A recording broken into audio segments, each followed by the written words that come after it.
অনেকগুলো ফুলকপি নিয়ে আসলাম, এগুলো ধুয়ে কেটে সবগুলো এখানে ধুয়ে রেখে দিব। সবগুলো ফুলকপি ভালোভাবে ধুয়ে নিয়েছি।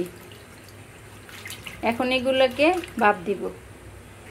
গরম পানিতে হালকা একটু হলুদের গুঁড়া দিয়ে দিব, নেড়ে চেড়ে মিক্স করে নিব। সবজিগুলো এখন এই গরম পানিতে দিয়ে দিব। সবজিগুলোকে ভালোভাবে উলটপালট করে পানির সাথে মিক্স করে নিব। হালকা একটু বয়েল হওয়ার পরে এগুলোকে উঠিয়ে নিব। এই যে এইভাবে চাকনিতে উঠিয়ে নিব। আবার সবজিগুলো দিয়ে দিব। এই যে আবার দিয়ে দিলাম, আর এগুলো বয়েল হয়ে করে নিলাম। অল্প একটু ভাপ দিলেই হয়।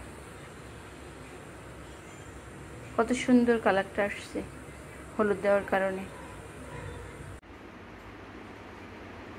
এই যে এইভাবে হালকা ভাপ দিয়ে নিয়েছি ফুলকপিগুলো।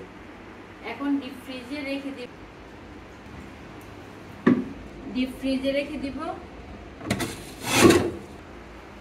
একদিনের জন্য ডিপ ফ্রিজে রেখে দিব।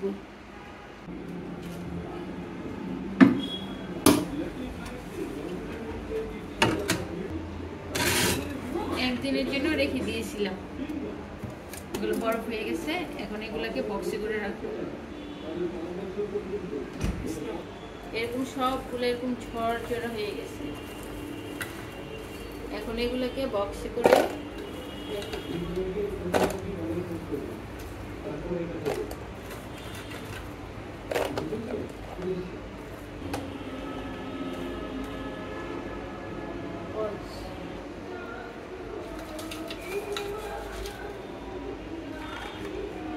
অল্প অল্প করে বক্সে করে রেখে দিব।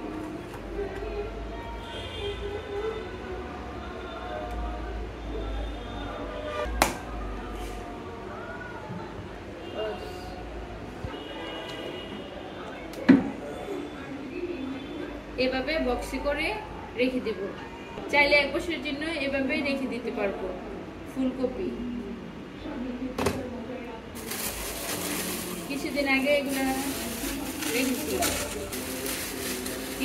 এগুলো রাখছিলাম, একদম ঝরঝরা ফুলকপিগুলো।